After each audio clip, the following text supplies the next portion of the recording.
Assalamualaikum warahmatullahi wabarakatuh. Kita kembali lagi dengan pelajaran Pendidikan Pancasila dan Kewarganegaraan atau PPKN untuk kelas 8. Baik, pada kali ini kita akan mempelajari tentang memahami kedudukan dan fungsi Pancasila. Baik, jadi waktu yang akan kita gunakan pada pembelajaran kali ini adalah 3 kali 40 menit. Ini adalah waktu normal yang biasa dipakai dalam pembelajaran PPKN. Akan tetapi, karena ini adalah pembelajaran di era pandemi, mungkin kita akan menggunakan waktu 2 kali 35 menit. Langsung saja kita mulai. Yaitu pertama, kita akan masuk ke kompetensi dasar yang akan kita pelajari hari ini, yaitu dengan memahami nilai-nilai Pancasila sebagai dasar negara dan pandangan hidup bangsa. Kemudian kita masuk ke indikatornya, yaitu pertama, menjelaskan arti kedudukan Pancasila bagi bangsa dan negara Indonesia. Sedangkan yang indikator yang kedua yaitu menjelaskan fungsi Pancasila bagi bangsa dan negara Indonesia. Inilah dua indikator yang harus kita kuasai pada hari ini, yaitu tentang kedudukan Pancasila dan fungsi Pancasila. Oke, lanjut. Oke, sebelum kita lanjut, ada peta konsep yang akan kita pelajari hari ini supaya pembelajarannya kita itu lebih terarah. Itu pertama, mulai dari memahami kedudukan dan fungsi Pancasila. Kemudian dari situ kita akan mempelajari lagi yaitu tentang arti kedudukan dan fungsi Pancasila.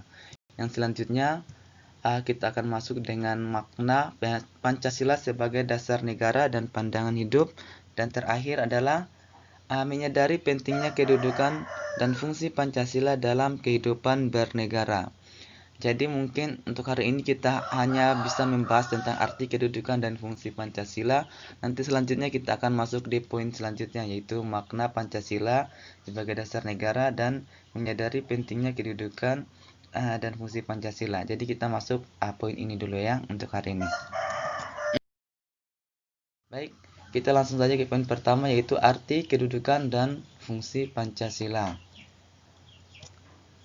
Oke, sebelum masuk di kedudukan dan fungsi Pancasila, alangkah lebih bagusnya kita menjelaskan dulu dari lahirnya Pancasila. Walaupun ini sudah pernah dijelaskan waktu pertemuan kita dari kelas 7. Akan tetapi, supaya lebih mengingatnya lagi kembali, kita akan menjelaskan kembali secara garis besarnya tentang kelahiran atau lahirnya Pancasila. Oke, jadi Pancasila ini lahir sebelum kemerdekaan Indonesia. Oke, jadi Pancasila, saya ulangi, jadi Pancasila ini lahir sebelum Indonesia merdeka. Apa buktinya? Ini dia. Jadi Pancasila lahir sebelum Indonesia merdeka itu, ini ditandai dengan dikenalnya istilah Pancasila itu sendiri yang dikenal sejak zaman Majapahit pada abad ke-14 yang terdapat dalam buku Nagara Kartagama karangan Prapanca dan buku Sutasoma karangan Tantular. Istilah Pancasila dalam bahasa Sanskerta asal kata terdiri atas panca yang artinya 5 dan sila artinya sendi atau asas. Kemudian lahirnya Pancasila juga bukan sebelum kemerdekaan, ada juga yaitu yang namanya menjelang kemerdekaan. Apa buktinya? Ini dia. Istilah Pancasila dalam kehidupan kenegaraan dikenal pertama kali oleh Insinyur Soekarno dalam sidang Badan Penyelidik Usaha-Usaha Persiapan Kemerdekaan Indonesia atau BPUPKI, yaitu pada tanggal 1 Juni 1945.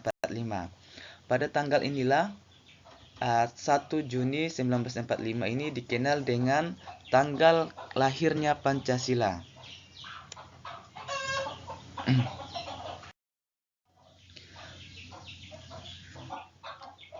Oke, lanjut. Istilah Pancasila berasal dari bahasa Sanskerta yang seperti yang dijelaskan tadi pada kerajaan Majapahit, yaitu panca dan sila. Panca itu artinya 5 dan sila artinya sendi atau asas. Sedangkan jika digabung kedua-duanya, Pancasila berarti patuh sendi yang 5. Juga berarti pelaksanaan kesusilaan yang 5 atau biasa dikenal juga dengan Pancasila Krama. Adapun pelaksanaan kesusilaan yang 5 yaitu pertama, dilarang melaksanakan kekerasan. Kedua, dilarang mencuri. Ketiga, dilarang berjiwa dengki. Keempat, dilarang berbohong. Dan terakhir ada dilarang mabuk atau minuman keras. Ini ada 5 larangan yang dilarang keras dalam pelaksanaan kesusilaan Pancasila.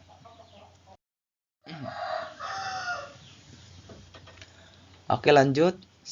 Selanjutnya kita akan masuk ke pengertian Pancasila berdasarkan para ahli.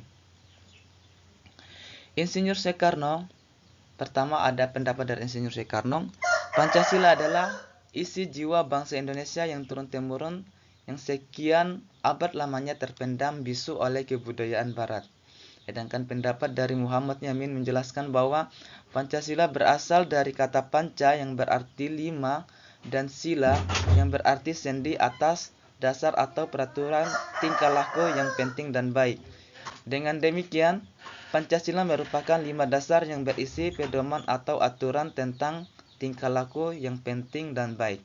Ini 2 saja yang saya ambil dari pendapat para ahli, yaitu tentang dari Insinyur Soekarno dan Muhammad Yamin. Selanjutnya kita masuk ke poin kedudukan Pancasila. Pancasila berkedudukan sebagai dasar negara Republik Indonesia, yaitu yang pertama, sebagai dasar untuk mengatur pemerintahan dan penyelenggaraan negara. Jadi, Pancasila ini untuk mengatur sebuah pemerintahan atau menyelenggarakan negara, atau seperti peraturan-peraturan yang akan dibuat nantinya, dia harus selalu berpedoman atau berpatokan dengan yang namanya Pancasila. Selanjutnya, Pancasila ini kedudukannya dia bersifat tetap, kuat, dan tidak dapat diubah oleh siapapun. Karena dia bersifat dasar, maka Pancasila juga harus dia bersifat tetap, kuat, dan tidak dapat diubah, supaya dasar negara kita itu tidak ada yang bisa mengganggu gugat. Selanjutnya adalah merupakan kaidah negara yang fundamental. Fundamental artinya dasar. Jadi juga bisa dikatakan kaidah negara yang dasar, yaitu hukum dasar yang tertulis undang-undang dan hukum tidak tertulis. Jadi Pancasila dia termasuk hukum dasar yang tertulis atau undang-undang dan juga hukum yang tidak tertulis atau konvensi. Dan semua hukum atau peraturan perundang-undangan harus bersumber pada Pancasila. Kemudian masuk ke fungsi Pancasila. Secara umum, fungsi Pancasila menurut TAP MPR nomor 3 MPR tahun 2000 tentang sumber hukum nasional dan tata urutan peraturan perundang-undangan dinyatakan bahwa Pancasila berfungsi sebagai dasar negara.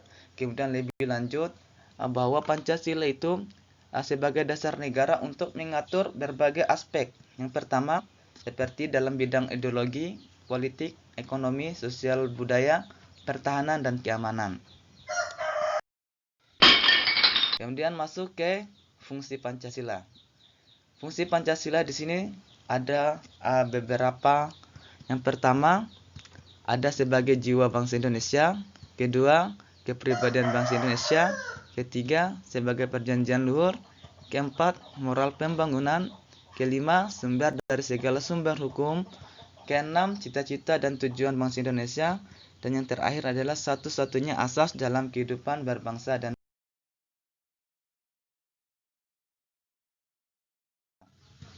kita jabarkan satu persatu dari Pancasila sebagai jiwa bangsa Indonesia. Pancasila sebagai jiwa bangsa Indonesia berfungsi agar Indonesia tetap hidup dalam jiwa Pancasila.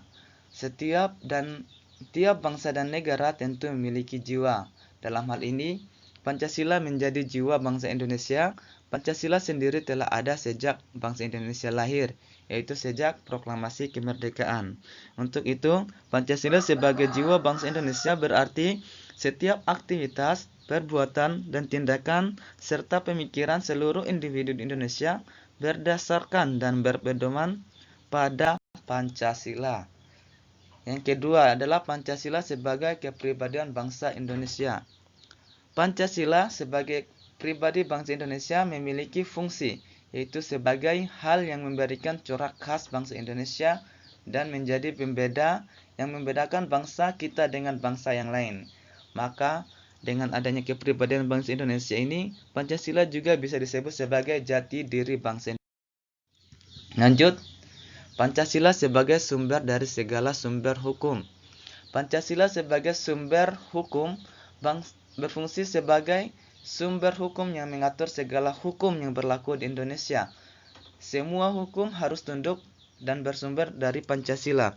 Setiap hukum tidak boleh bertentangan dengan Pancasila. Setiap sila Pancasila merupakan nilai dasar, sedangkan hukum adalah nilai instrumen penjabaran dari nilai Pancasila. Jadi, setiap peraturan-peraturan nanti yang akan dibuat, dia harus tetap bersumber dari Pancasila. Karena Pancasila adalah sebagai sumber yang mengatur dari segala hukum yang berlaku di Indonesia. Kemudian Pancasila sebagai perjanjian luhur. Sebagai perjanjian luhur telah berfungsi dan disepakati oleh Sidang Panitia Persiapan Kemerdekaan Indonesia atau PPKI pada tanggal 18 Agustus 1945, tepat 1 hari setelah Indonesia merdeka. Walaupun disahkannya Pancasila hanya oleh sebuah PPKI atau Panitia Persiapan Kemerdekaan Indonesia, tetapi PPKI sebenarnya adalah suatu badan yang mewakili suara rakyat. Jadi Pancasila merupakan hasil perjanjian bersama rakyat. Jadi, karena Pancasila sebagai perjanjian luhur, maka Pancasila merupakan keputusan yang final bagi bangsa Indonesia. Lanjut. Yang kelima adalah Pancasila sebagai cita-cita dan tujuan bangsa Indonesia. Pancasila sebagai cita-cita bangsa memiliki fungsi, yaitu untuk menciptakan masyarakat yang adil dan makmur. Kemudian Pancasila sebagai satu-satunya asas dalam kehidupan berbangsa dan bernegara. Pancasila sebagai satu-satunya asas adalah sebagai konsekuensi ditetapkan Pancasila sebagai bangsa Indonesia, sebagai dasar negara dan juga merupakan perwujudan negara. Pancasila melaksanakan Pancasila secara murni dan konsekuen. Terakhir adalah Pancasila sebagai moral pembangunan. Pancasila dijadikan kerangka acuan, tolak ukur, parameter arah dan tujuan dari pembangunan. Itulah kenapa Pancasila disebut sebagai moral pembangunan. Jadi dia itu sebagai tolak ukur, acuan atau kerangka dalam melaksanakan suatu pembangunan di Indonesia sendiri. Itulah tadi beberapa dari fungsi dari Pancasila. Sekarang kita masuk ke pertanyaan. Pertanyaannya adalah, jawablah makna dari gambar-gambar berikut. Oke. Ada 3 gambar. Yang pertama ini adalah NKRI harga mati. Kalian akan jelaskan apa arti ini, kemudian kalian jelaskan dengan fungsi yang telah saya jelaskan tadi. Kemudian ini gambar yang kedua adalah gambar Pancasila yang ditulis ini jati diriku. Apa artinya? Yang gambar yang terakhir adalah gambar monumen Pancasila. Kalian jelaskan gambar ini apa artinya, kemudian kamu hubungkan dengan fungsi dari Pancasila yang telah saya jelaskan tadi. Oke, sekian dan terima kasih atas pembelajaran hari ini. Tetap semangat belajarnya, semoga sukses semua. Dan seakhiri dengan ucapan wassalamualaikum warahmatullahi wabarakatuh.